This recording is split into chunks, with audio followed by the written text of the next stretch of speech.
Lions are going to fake it. They're going to get it. It's a touchdown! Oh, split it! Jack Hunter to the house! And the Lions have pulled within 2.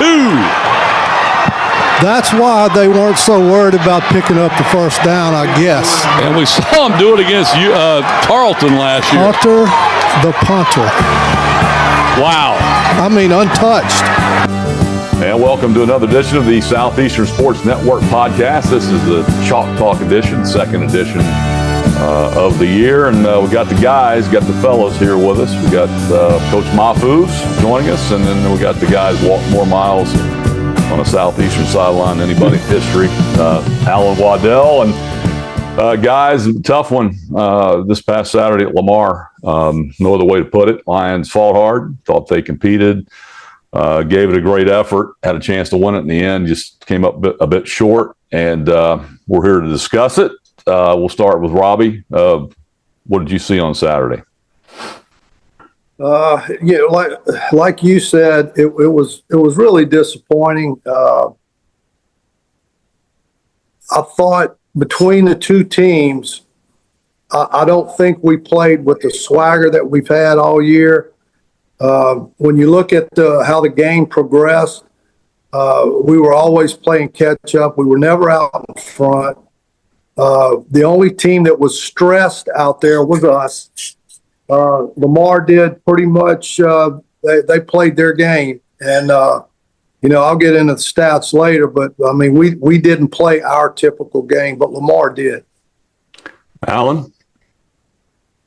Yeah, I mean, I think that anybody that watched it or made the road trip over to Beaumont, and it was frustrating. Kind of piggybacking on what Robbie just said is, after watching the game and kind of playing it back in my mind and watching the highlights, I felt like we almost played this game offensively like we weren't the better team.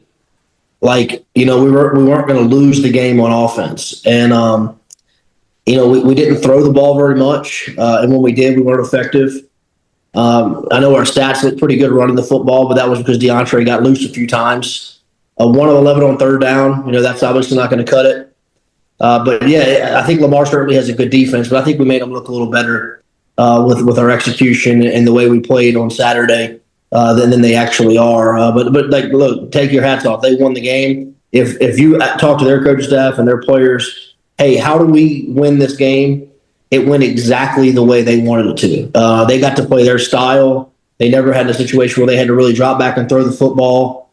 They just ran a lot of running plays and played defense and punted it back to us and punted it out of bounds and kicked it. Sky kicked it, kept it away from our skill guys. And it certainly was frustrating because I think we have a better football team than Lamar. Yeah, we definitely, it's a weird game. I mean, Lamar played Lamar football. You got to give them credit. They did what they do. I don't necessarily feel like we did what we do. It didn't look like a Southeastern football team to me out there on Saturday for whatever reason. Robbie and Alan, we've talked about this. Certain types of defenses, fronts, seem to give this team a little, few more problems than others. And it's that 3-3-5. I know different teams run it a little bit differently, but Robbie, let's talk about that. That 3-man front. Sometimes it looks one way and ends up another. As far as what they give you. We had trouble with Louisiana Tech, HCU, and now Lamar, who all run a similar defense. Why don't you talk about that and what's so confusing and difficult about it?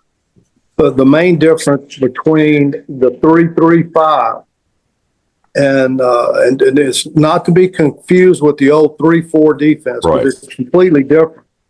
But the difference between the 3-3-5 and the 4-2-5, you add the first two numbers, they both equal 6, but and most of the time they're going to bring one linebacker to make it a 4-man front, but it's very, very difficult for the line to know which one's coming, and the backs as well.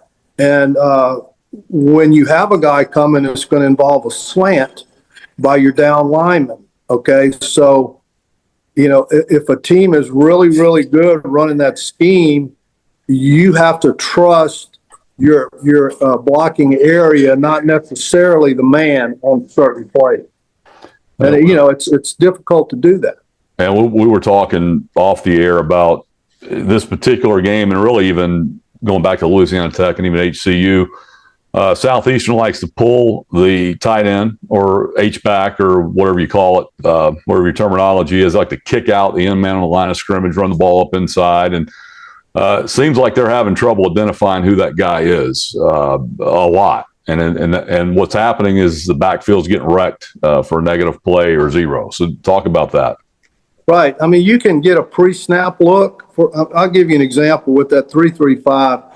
I'm kicking out, if I'm the lead blocker, I'm supposed to kick out the C-gap player. And that's the gap right outside the tackle. I'm supposed to kick him out. Well, I get a pre-snap read that it's a down lineman, big number 74, he's in the C-gap. All right, so I'm looking for him. And then when the ball snapped, and a lot of times you're on the other side of the quarterback, they've slanted now, and he's going through the B gap, and someone from either the second level or outside is taking that C gap position. And if you're looking for number 74, you're going to whiff. I mean, it's almost that you have to trust your angle of attack if you're on offense, and just trust that somebody on defense is going to show up there at some point, and that's going to be your guy. And, of course, in the passing game, you've got three big guys up front, down linemen, but everybody else can rush or play the pass, basically. So you're dropping 7, 8. You can rush 4, 5, 6, whatever you want. Just talk about how difficult it makes just identifying who's where zone, what are they in defensively. Seemed like from the first snap of the ball game, getting into this ball game, our first snap, some confusion, we get sacked. Just talk about that difficulty. Yeah, it's almost makes it necessary to come up with a different drop back passing scheme. I mean, I did it the easiest way I thought I could. Most of our one-back passing schemes, and it's pretty much still like that today, or this is a scheme you could use, is you give the fullback the inside and the outside linebacker, and then the line blocks everybody else. Okay, so you're taking two of them out of the line's hand. And so how many does that leave to rush? Well, probably maybe 3 or 4, okay? And you just got to figure out a way you want to block the 3-3. I gapped it to the backside, and I gave the play side guard in the center the nose and that linebacker that was stacked, and that's how we blocked it. And like I said, you just have to go to your gap, because you can't say I got to block this man because he might not be there. You just got to step in your gap and whatever scheme that the coaches come up with, and trust that somebody's going to be there.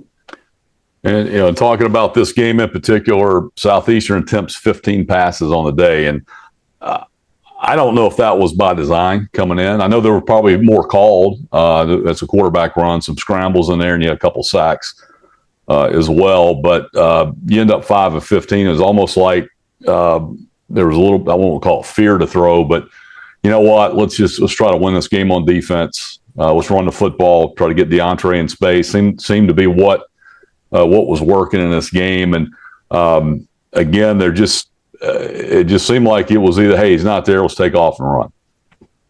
Yeah.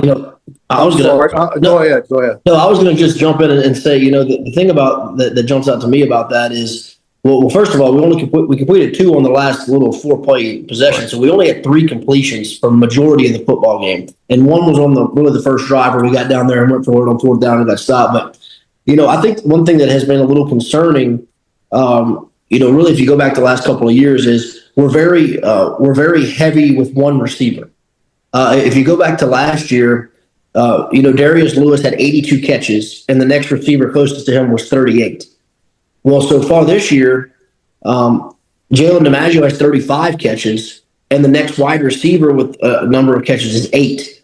So we try to target one receiver a lot, and I think what happens there is when he's not winning, somebody else has got to win. And I don't think that happened on Saturday, and I think that's one of the reasons where, Carson or Kyle, who was in the game, we're looking for Jalen. They were either sliding coverage over the top of him. He couldn't win against the corner. And then it was just, hey, let's put the head down and just try to run and get whatever we can get. Well, Alan mentioned the passes, and I went back and looked. This was our 10th game, right? We were averaging 18 completions and 26 attempts for 230 yards previously, and we're 5 out of 15 for 56, and that goes back to us not doing what we normally do to win a football game. I mean, we had that one running back gained 140 yards. Okay, we only had 160. There's guys on the team that have to get their touches. Okay, that's how we used to call. This guy's a 5-touch guy. This is a 15-touch guy. Well, Calvin Smith, 2 touches. Brandon Hayes, 2 touches, and one of them was a kickoff return. Yep. Jalen DiMaggio, 2 touches. And Dekai Joseph, 0 touches.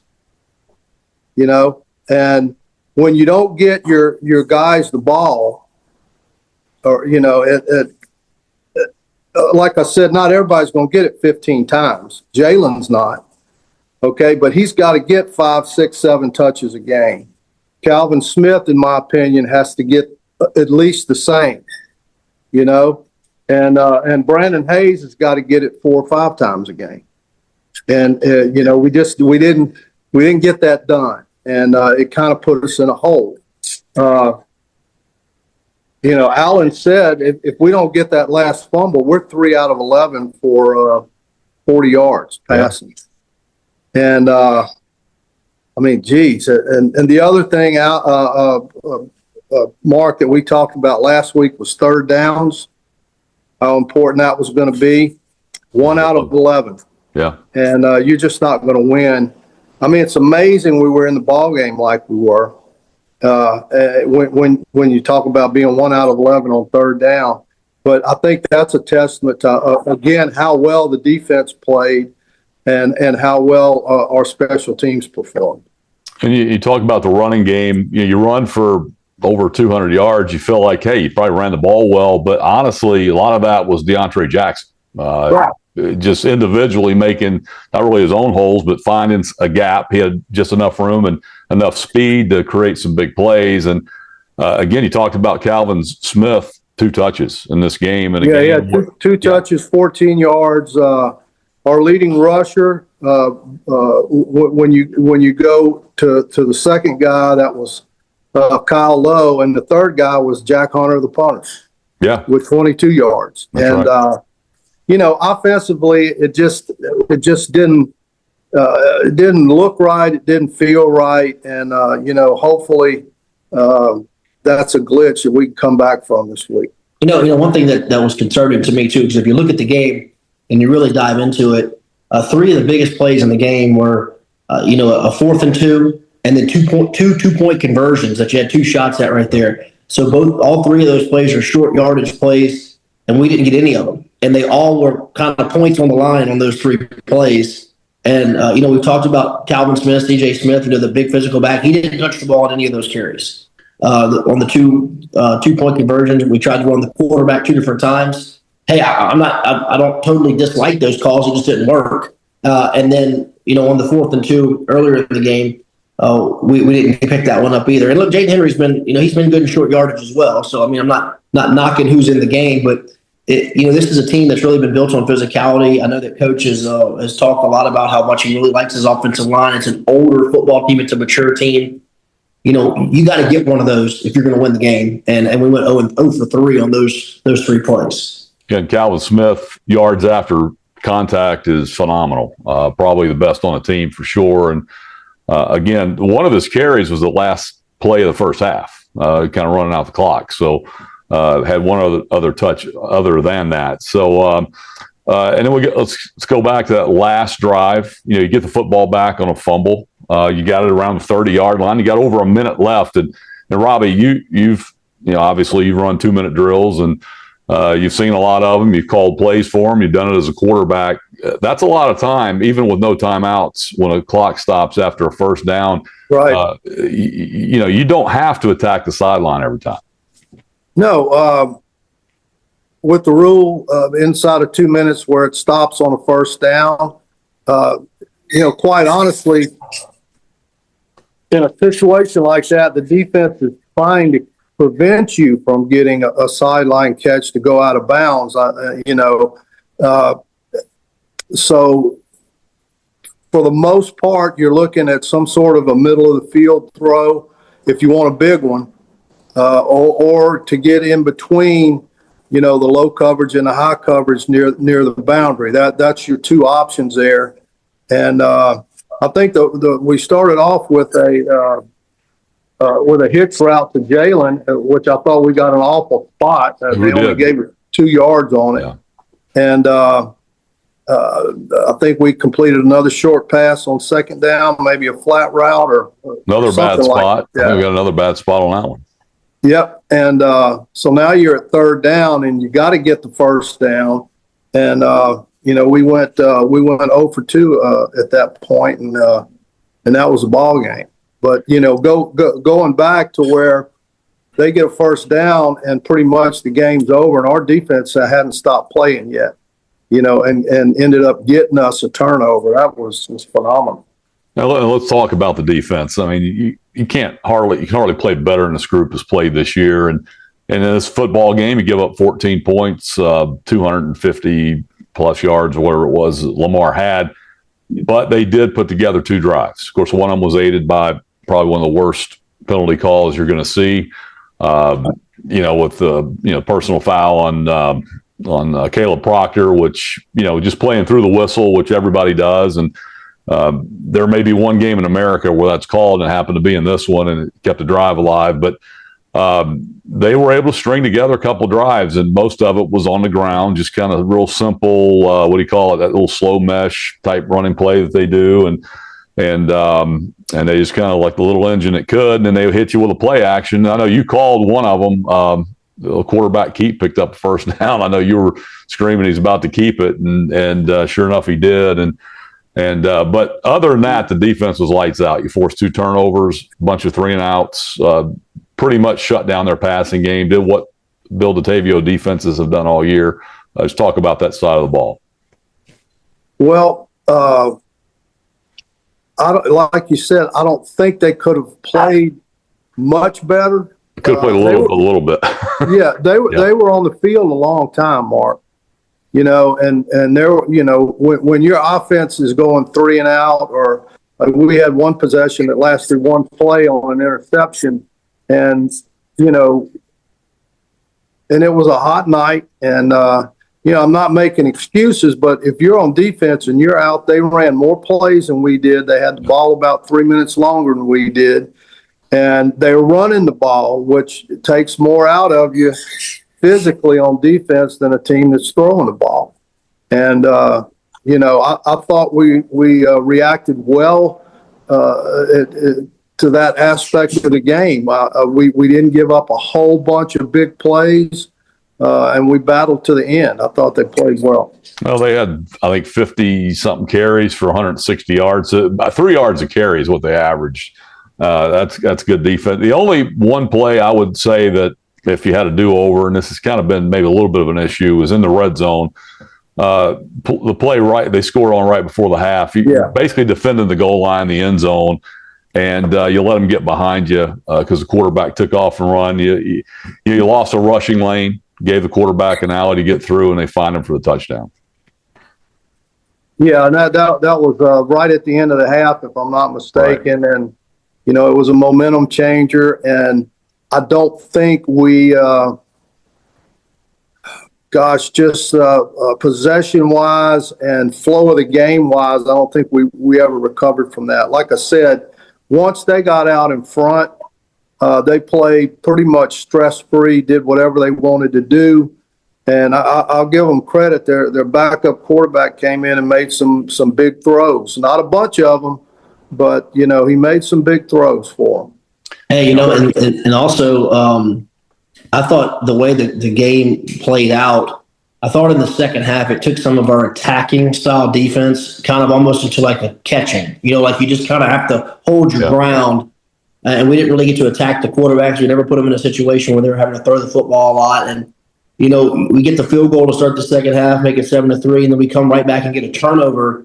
And I think we kind of all felt in the stadium, man, this is it. We're about to take over the game. We have a long run by DeAndre Jackson down to the 5, and then we have a false start.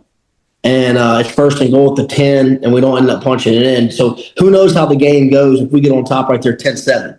And then they have to try to do something a little different. It just felt like the entire game, they never felt like they had to score. It's like they weren't even trying to score. They were just trying to hold the ball. I do have a comment, and again, I don't want to go all conspiracy theory. Maybe we do, but I don't know. But Southeastern gets the turnover right after the field goal. And there's a booth review of a fumble that should have taken 2 seconds to decide whether that's a fumble. We saw it right away on the replay. It was an obvious fumble, obvious recovery.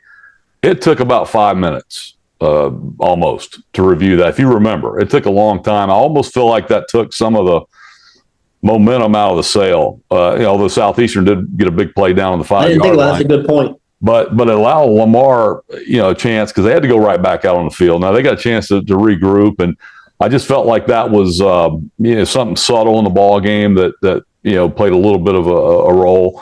But you go back to their passing game. Really, the one time they sat in a pocket that they had time, we rushed 3 on a 3rd and 11 and just kind of bail coverage, and they just don't even play the stick, and they get a hook up in front of about 2 yards past the first down marker to convert a 3rd and long on their next to last drive before we got it back, which ate up probably another minute and a half, 2 minutes off the clock. And I felt like that was probably the other play in the game that was a little bit disappointing. But otherwise, just a great defensive performance again by this Southeastern defense. Let me chime in here. Right at the end of or at the beginning of the third quarter, we talked about we need to take the kickoff, go down and score, and then get a turnover. And I'll be damned if we don't do both things and score twice and we're still losing. That's right. That was big. Not getting one touchdown out of those 2 drives was big, because that changes the whole complexion of the game. They're behind now, and they can't just run it every dang play and eat up clock. It puts them in a stressful position. And we also said that this was a game that Guillermo Garcia Rodriguez was going to have to make some kicks. He makes a 50-yarder and a 29-yarder, and almost was in position, or could have been in position to maybe win it. So he was able to get on track. And of course, you had the fake field goal, which, I tell you, they did it last year at Tarleton, if you remember. I think it was Justin Dumas was the holder at that point, but it just kind of came out of nowhere and worked. And again, just shows you the special teams at Ross Jenkins. They work on those things every day. We see it, Robbie, and they executed. And hats off on that play. Absolutely. I agree.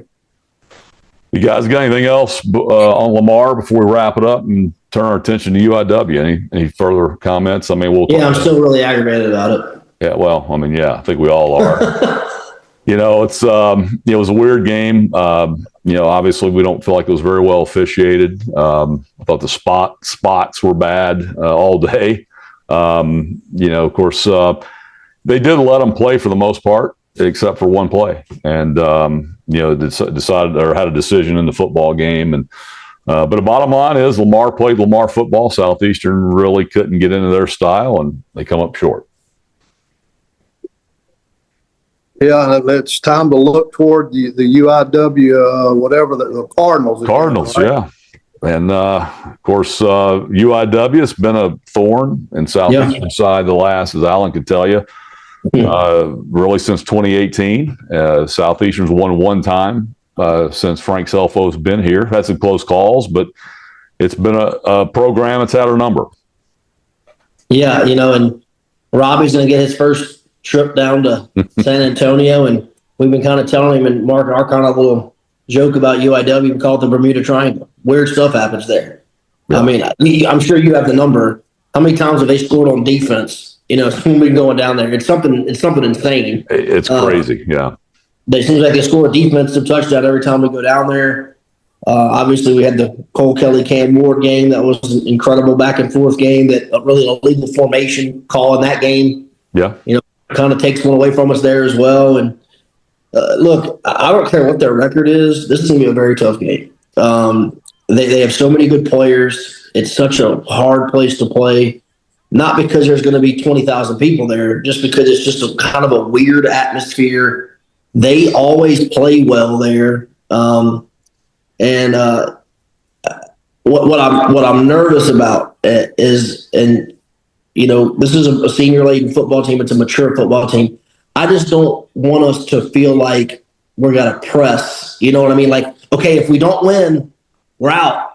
So I worry about that a little bit because it's been so much confidence and so much free flowing, and now Coach Stelfo can say what he wants, but our backs are against the wall, and and we got to win this game, and I just hope that something weird doesn't happen early and we fall behind or something like that. I just hope we can come out there and get a fast start like we've been used to this year, and kind of play from the lead. Robbie? Yeah, and they've been up and down all year, and I'm not real sure why. I know they've had a quarterback change, and I know that's helped them. But I mean, I do know that East Texas put up 52 points against them, and how does that happen? Yeah. So I'm not real sure. But Ian, here's the other thing: that UIW is freewheeling it now. They can't make the playoffs. Let's see how many teams we can. Like they already beat Lamar, and how many teams if we can knock Southeastern out too. Like I said, they got nothing to lose, and they're going to play real relaxed and loose. I think the score that is really the most kind of head scratching for them all year. Two, you just mentioned East Texas scoring 52 points, but I mean they just crushed Abilene. I was going to say the same thing. In San Antonio, I mean it was like 38-7. I mean Abilene has some really good wins. They beat Tarleton, they beat Stephen F. Austin, and they have some really good wins. And I mean that just shows you what kind of talent you're playing with UIW. And they played Mark. We always talk about good FCS schedules. I feel like UIW played a really good FCS schedule this year. They had the one FBS game, but they played Northern Arizona, they played Eastern Washington, they played Abilene. They played some really good non-conference, cross-conference matchups. And look, they're 4-6, and trust me, Clint Killow is saying we got to get to 6-6, and the only way to do that is they got to beat us on Saturday. So I think it's going to be a very tough game. I think we can win. I mean, but we're going to have to do something we haven't done in a while and win in San Antonio. I would argue they're better than Lamar. I would too. Maybe not on defense per se, but they have good personnel on defense. When you watch them run a very similar style of defense, but Lamar's 8-2 and could very easily be 2-8. Very easily. I mean, they've won all but one of those close ball games, and there've been some weird things happen, to allow them to win. So they've had either help or something go their way, and 7 of those. But E.J. Colson's the new quarterback. He was a 4-star recruit. I know he started as a true freshman at Central Florida. He had actually transferred to Purdue and somehow wound up at UIW after he transferred to Purdue last spring, and he's now the starter. Completes about 70% of his passes. He's athletic. I know he's a little bit of a back foot thrower. I know we've talked about that, Robbie, but he has basically kind of solidified their offense because they were getting nothing with the other guy. And then defensively, they have some good players. They have some returning players from last year that were all conference. The big linebacker, zero escapes my name, Declan Williams or whatever, good player. So it's going to be a tough one. It's a tough place for Southeastern to play. This is going to be a flight for this team this year for the first time since 2014. I think it's been a bus ride, the last several times we've been over there. So this team will fly. So hopefully that allows them to get a little bit more rest and be ready. But it's going to be a tough one. So how do you guys see it playing out? Well, I'm looking at, I'm a stat guy. So somehow, suddenly, I didn't used to really be one, but Guru. they're giving up 350 yards a game on defense. And I mean that's about average to below average. If you're going to be a good team, and they do throw the ball, and Colson is completing like 70% of his passes, but that's going to give us a chance to put some heat on him, which, I think the best thing Lamar did to offset our pass rush was not throw. I mean, and when they did throw, it for the most part, it was on a rundown. Yeah. So, but getting back to UIW, like you said, they got some good athletes. Hell, I'm looking, their third down conversions are 40%, which ain't bad. And Mark, they've gone for it in 10 games on fourth down 30 times. That's a lot. I mean, that's a lot. They're not afraid to do it, and they're right at about 50%. I'm gonna tell you, this dog is killing me here, but they're right about 50% on fourth down. So they just have a style of play that's a little bit different, and like I said, they're going to be freewheeling it.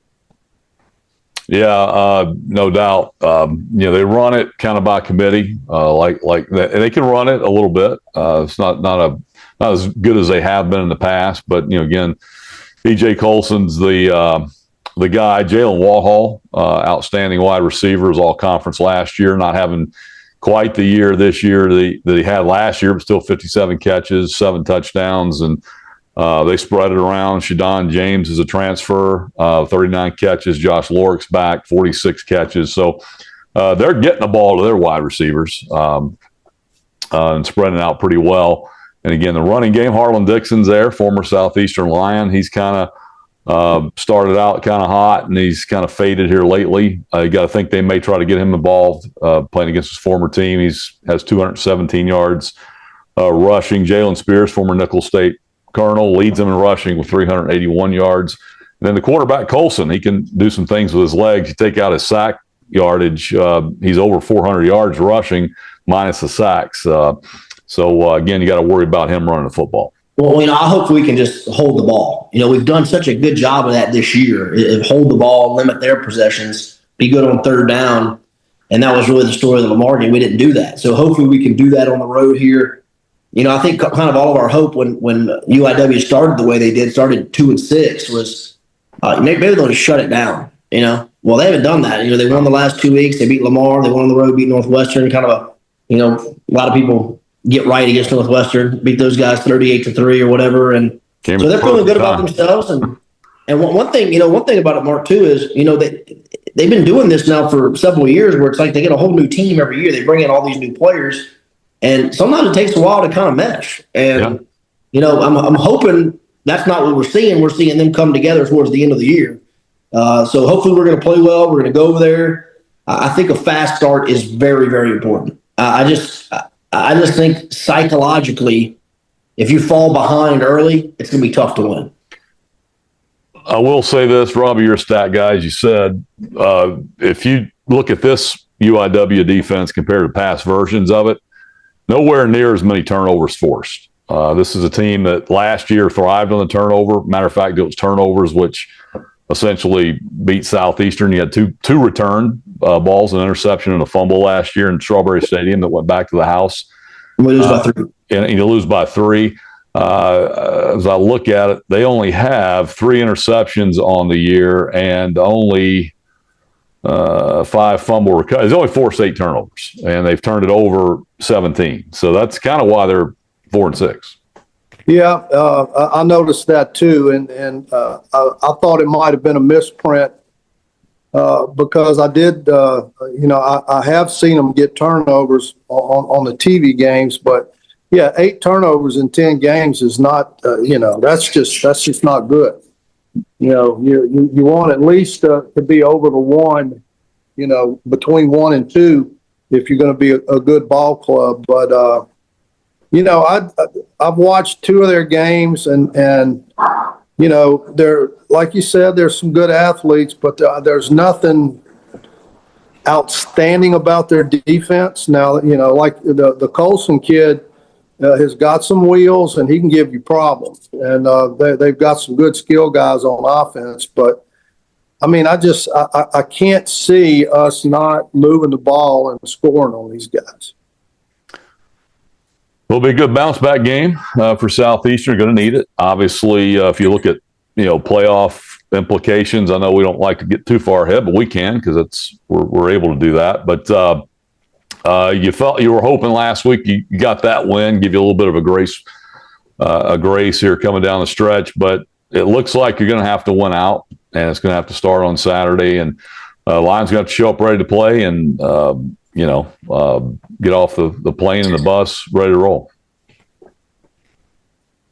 Yeah, it's a shame that we didn't take care of business last week. I felt like, that game would have almost guaranteed us, a spot somewhere. And now we talked about this on the air. You've got a possibility in our league of a 10-team win and 2 9-team wins, and it becomes with the committee, do you take 3 from the Southland Conference, which they, I don't know if they've ever done. I'm sure it's happened, but that might be how we have to get in, even if we went out.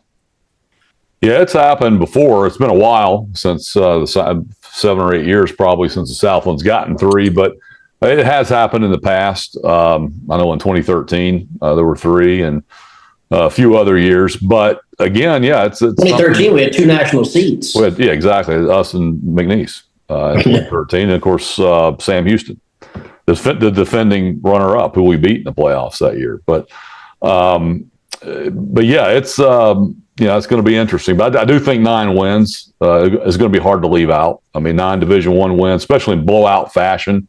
And you got 2 FBS losses. I think that would be hard to deny. Now, if it's 8-4, that's where I think the bubble is going to be kind of big and tight for Southeastern. Be similar to last year right. at 8-4. Well, guys, I think we pretty much kind of talked about both of these. Final thoughts before we sign off.